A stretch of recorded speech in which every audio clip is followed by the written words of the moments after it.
And it's Thursday. It's science fiction time. It's the best of science fiction time. I personally tend to like horror and weird shows more than science fiction, although occasionally a science fiction show will really grab me and hold my attention and make me interested in science fiction. This particular show we're going to feature today doesn't involve any Martians or any crazy stuff from outer space, so to speak, but it does involve time travel. And since we are the day before New Year's Eve and a couple days before the actual new year of 2022, I thought this was quite appropriate to present this one today. This is my all-time favorite so-called science fiction show. It's called Time and Time Again, and it's all about time travel and interesting things that can happen if you can accomplish such a thing. So here we go with Dimension X from July 12th, 1951. Time and Time Again. Adventures in time and space, told in future tense. Dimension X.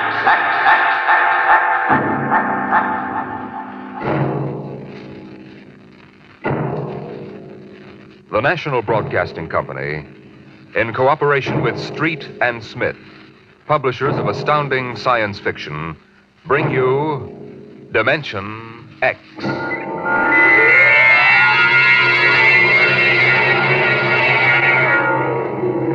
It happened during a routine skirmish in the Great War. Patrols advanced from the defense perimeter under jet cover and preceded by napalm throwers. The enemy defended in depth and mopped up with guided 98s fired from 40 miles to the rear. The blast area was 10 miles in circumference, and the medics didn't find much to pick up over 500 yards in. Take it in here. Where? Look out, it's lousy with mud. Okay, Lynn, guide me. More. Cut left. Okay. More. Wait. Hold it. Stretchers. Come on, drivers, get those men out. Yes, sir. Get a move on. Line them up. Come on. Easy. You want to kill him? Okay, take it away.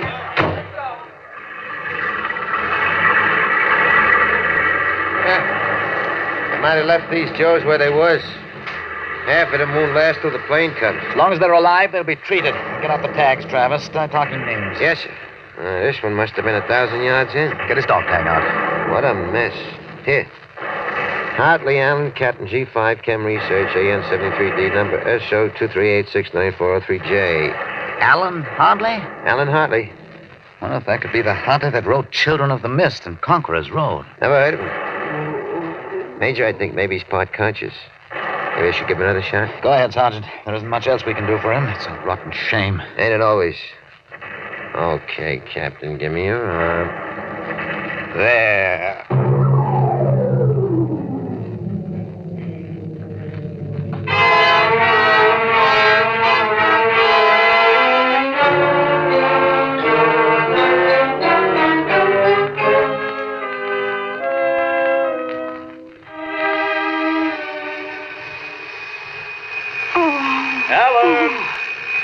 Alan! Look out, down! Get up, Alan. Can't stay in bed all day. I remember that.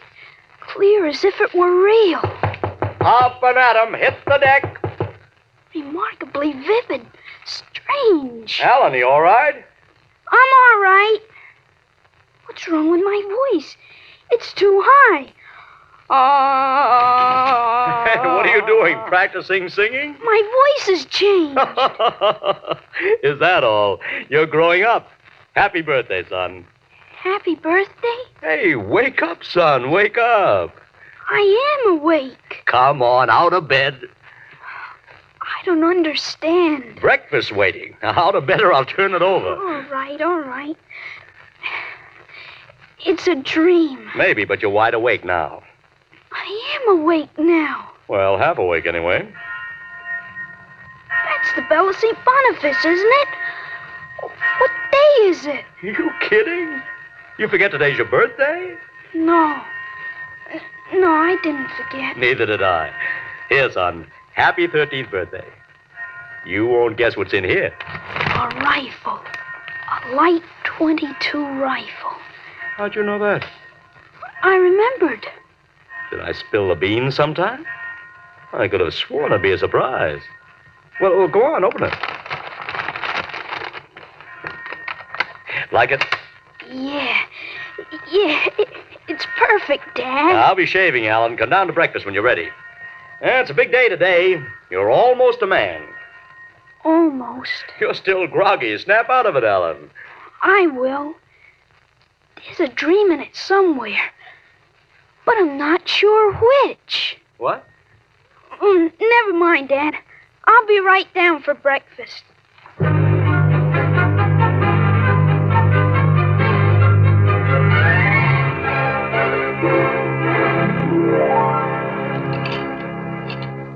Now for coffee. Mr. Stauber makes the best in town. A black for me. A what? You may be 13, Alan, but they're still a little young for coffee, especially black. I wasn't thinking. What are you going to do today, son? I want to do some reading this morning, I guess. That's always a good thing to do. After breakfast, suppose you take a walk down to the station and get me a Times. Didn't it come? What, the Times? They don't deliver. Be a good idea, though. Maybe I'll talk to Sam Ashburn about it. Here's a $50, Alan. Get it? Thanks, Dad. Finish your milk before you go. Oh, sure, Dad. And hurry back. I like to finish the crossword puzzle before lunch.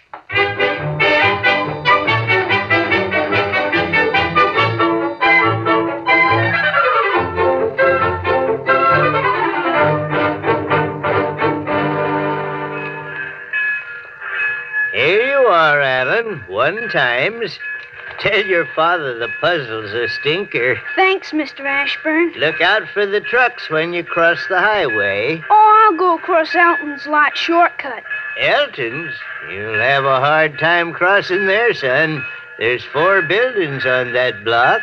I thought they burned down. Seen 'em this morning, big as life. Oh, I guess that didn't happen yet. What'd you say? Oh, nothing, Mr. Ashburn. I was just muttering. In my days, youngsters talked up. Yes, sir.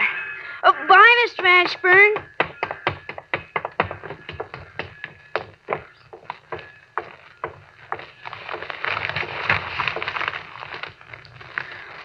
Monday, August 6, 1945. Okinawa 1, bombing Japan. Hey, Alan, wait up. Larry Morton. Hiya, Larry. Hi, Al. Hey, you want to have a catch or something? No, I have some things I want to do at home. Wow, get him. Fancy pants talk. Things I want to do at home. Oh, go chase yourself around the block. Go jump in a garbage can, will you? Go take a flying jet to the moon. Hey, that's a new one. A flying jet to the moon. Hey, you thought up a new one, Al. Yeah. Hey, how about us going swimming at the canoe clubs after? Gee, I wish I could. I gotta stay home. After. You see the football movie at the Grand? Boy, what a team. Notre Dame. I thought you liked Cornell. Cornell? Ha, they couldn't even beat Vassar. You're going to Cornell, aren't you? Me? Cornell? Fat chance. I'll bet you do. I wouldn't take your money. I know you wouldn't. You'll go to Cornell, all right. Cornell. Far above Cayuga's waters, there's an awful smell. Just the same, you'll go to Cornell. I've got to hurry, Larry. Well, so long, Al. See ya. So long, Larry. See ya.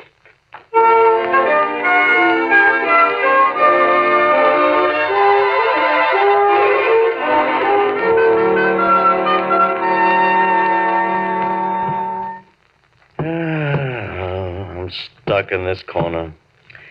A 7-letter word to mix in proportion. Titrate. Huh? T-I... It fits. How'd you know that, Ellen? What? Oh, I read it somewhere, I guess. Oh. What are you reading now, Tarzan again? No, not Tarzan. It's refreshing to see you with a book.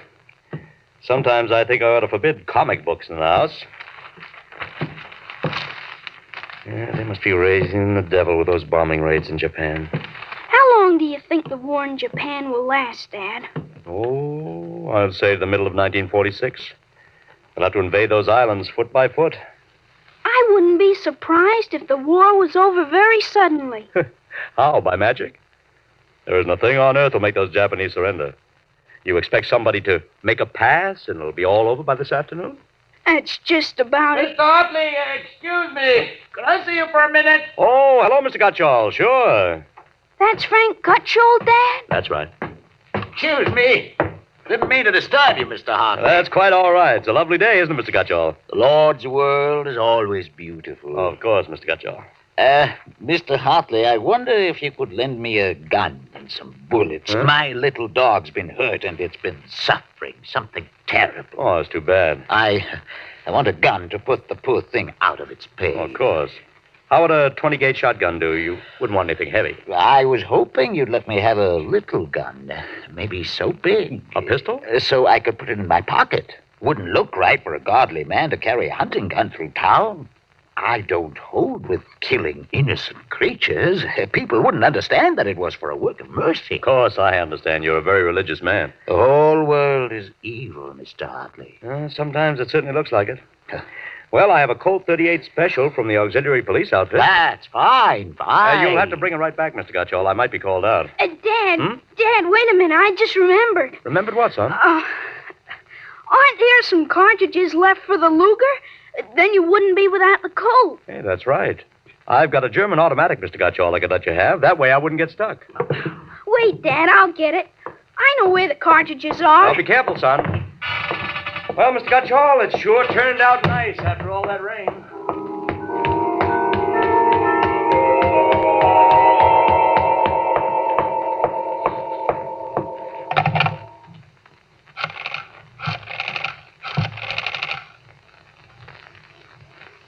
Hello, police headquarters. This is Blake Hartley. Frank Gutchall, who lives on Campbell Street, has just borrowed a gun from me ostensibly to shoot a dog. What? No, he has no dog. He intends shooting his wife. Yes, I'll take out the firing pin. He'll walk home. If you hurry, you can get a man there on time. Right.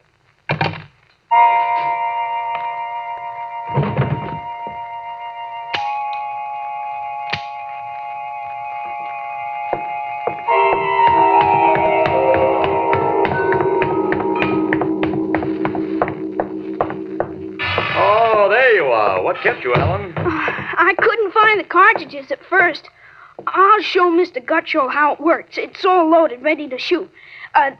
This is a safety, and just push it forward and up. There are 8 shots in it. Did you load the chamber, Ellen?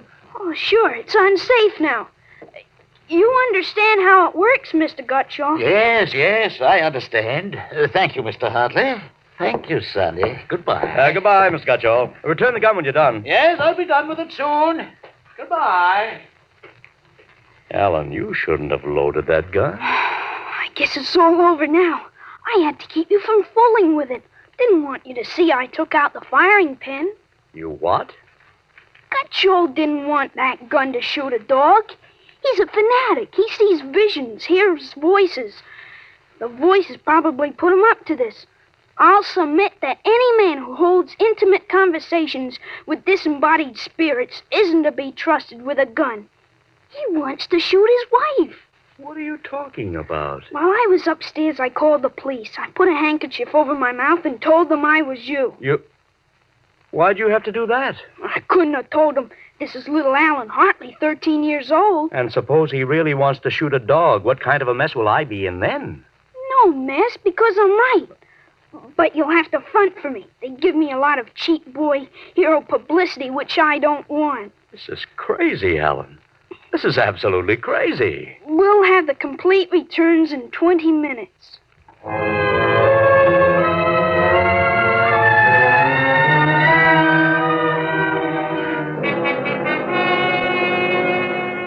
Mr. Hartley, Mr. Blake Hartley. That's right. I'm Detective Sergeant Gaborski from Homicide. Here's your Luger. Thank you. I don't know how you spotted that guy, but when we busted in, he was pointing that gun at his wife, swearing a blue streak because it wouldn't go off. Well, I'm glad I was able to help. They may have some kind of citation, Mr. Hartley. Oh, I don't think that's necessary. Well, in the department, we figure a little publicity never hurt nobody. Even a lawyer, huh? I really prefer to have it kept quiet. Well, whatever you say. We'll want you to drop around in the morning for a statement. I'll be glad to. Well, thanks, Mr. Hartley. Goodbye. Goodbye. Bye, Sonny. Goodbye, Sergeant. Why don't you take the citation, Dad? Well, you were right. You saved that woman's life. Let's see you put back the firing pin. Sure. There. Suppose we have a little talk. But I explained everything. You did not. Yesterday, you wouldn't even have known how to take this pistol apart. Today, you've been using language and expressing ideas that are outside of everything you've ever known before. Now I want to know. Well, I hope you're not toying with a medieval notion of obsession. What?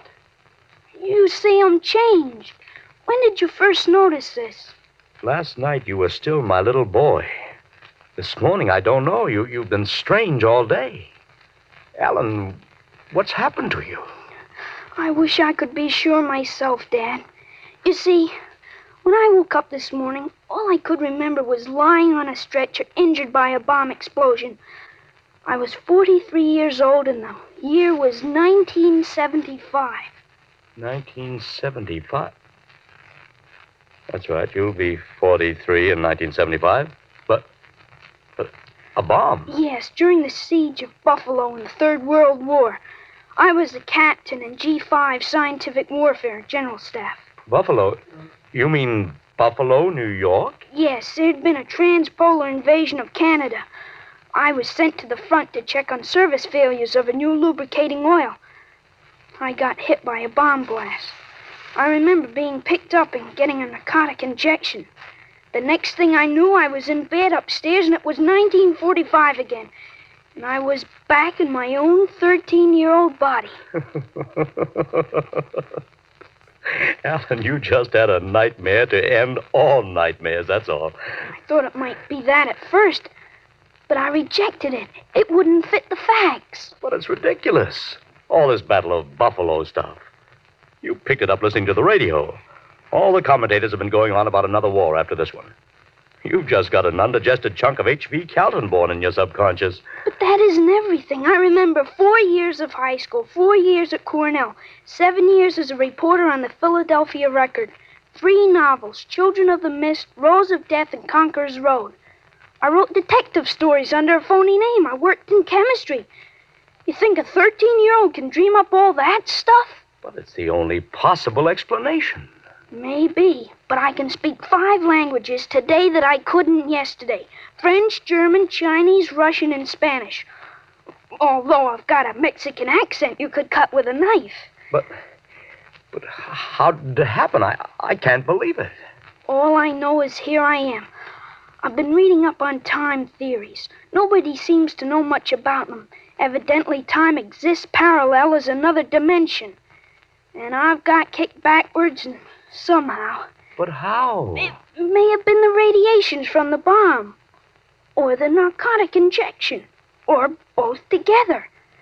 But the fact remains I'm here with full knowledge of my future identity. This is quite a shock, Alan. But you do believe me, don't you? Yes, I suppose I must. You seem so strange, as if you weren't my son. I'm your son, all right. The same body as yesterday. I've just had an educational shortcut. Wait a minute. If you can remember the next 30 years, suppose you tell me when the war's going to end. This one against the Japs, I mean. Sure. The Japanese surrender will be announced at exactly 7:01 p.m. on August 14th, a week from Tuesday. Better make sure we have plenty of grub in the house by then. Everything will be closed up tight till Thursday morning. Even the restaurants. I remember we had nothing to eat in the house but some scraps. Tuesday week? That's pretty sudden, isn't it? Not after today. What do you mean, what happened today? Plenty.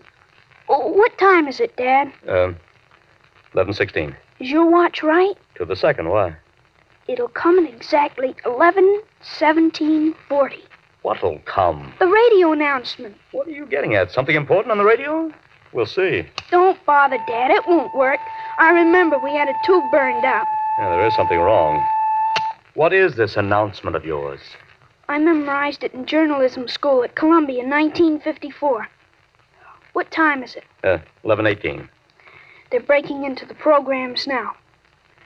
President Truman has just announced that an atomic bomb has been dropped on the Japanese industrial city of Hiroshima.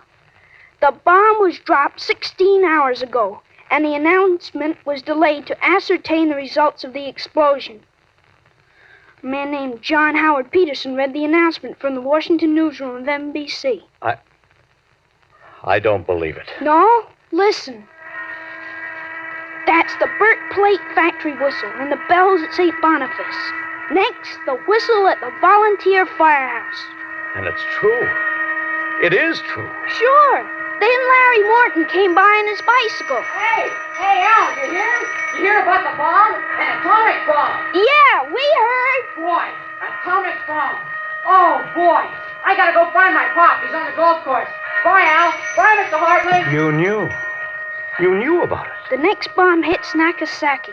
I thought that stuff about atomic energy was so much fantasy. What?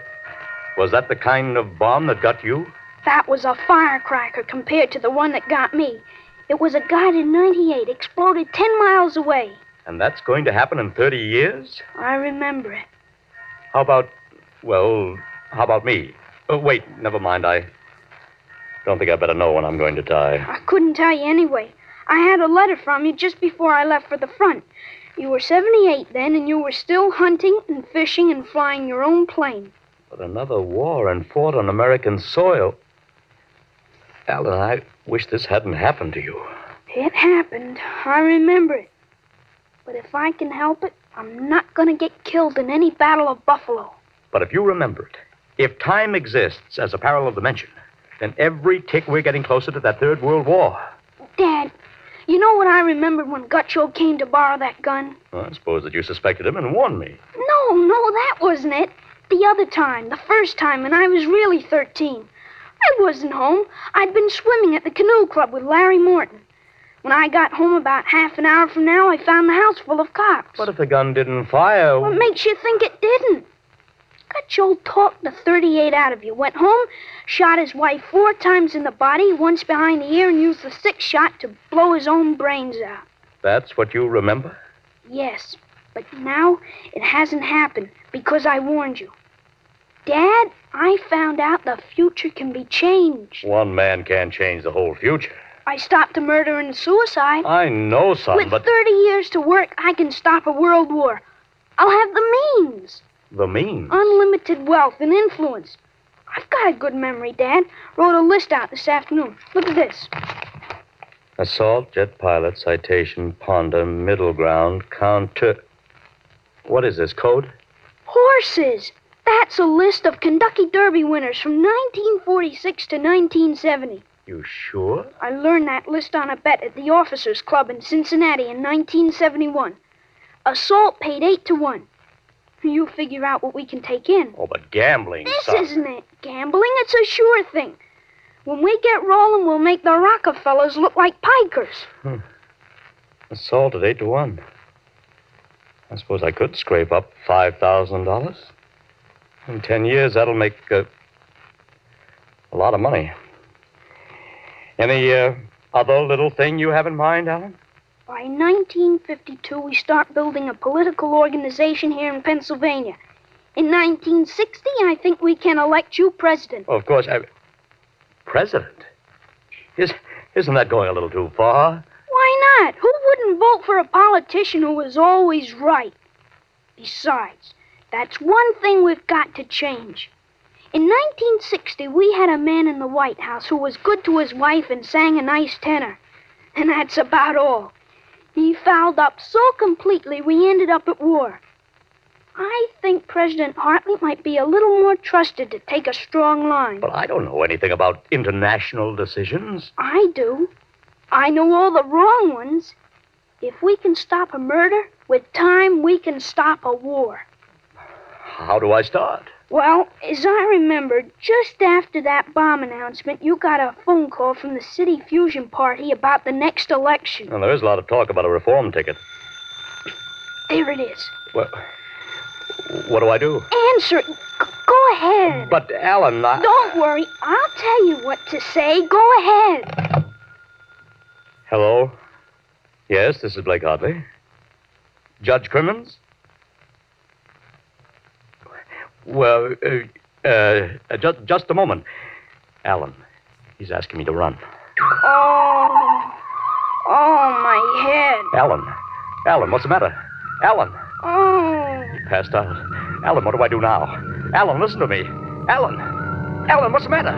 Alan!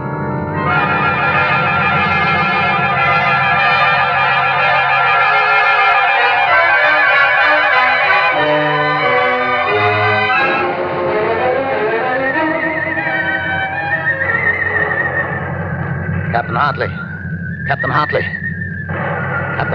He was all right, Doctor. I gave him a shot and he was all right. He's dead. All right, Sergeant, make out the tag. Yes, sir. Hartley, Allen, Captain. Dead August 8th, 1975.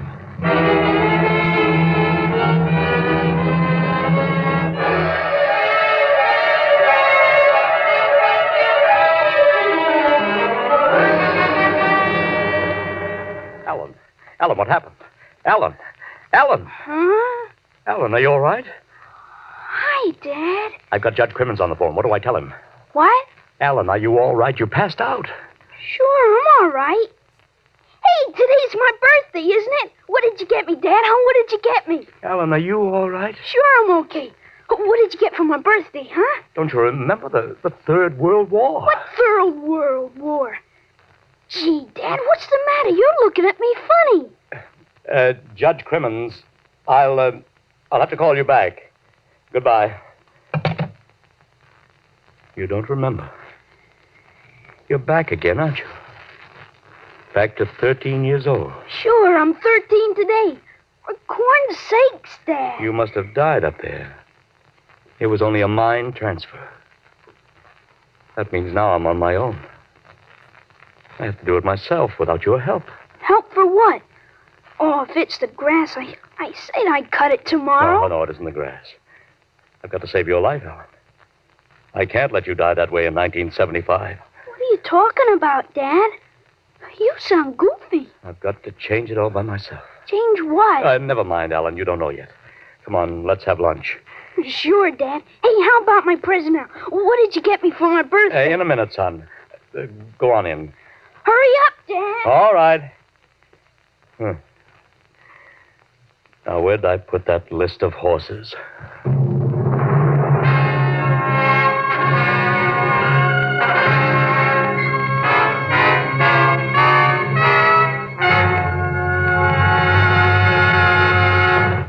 You have just heard another adventure into the unknown world of the future.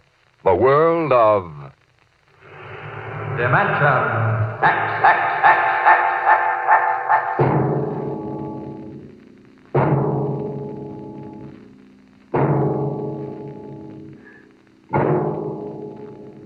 Homecoming is a joyous word.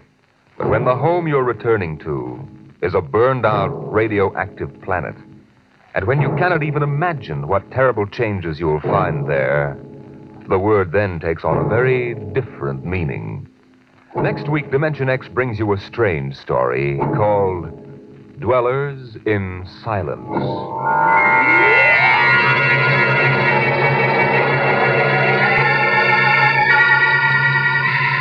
Dimension X is brought to you each week by the National Broadcasting Company in cooperation with Street and Smith, publishers of the magazine Astounding Science Fiction. Today, Dimension X has presented Time and Time Again, written for radio by Ernest Kenoy, and the story by H. Beam Piper. Featured in the cast were David Anderson as Alan and Joseph Curtin as his dad. Your host was Norman Rose. Music by Albert Berman. Dimension X is produced by William Welch and directed by Fred Way.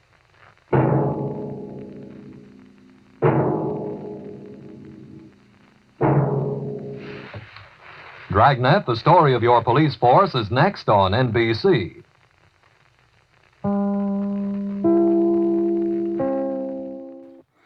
All right, well, I hope you see why I think that was a really great one.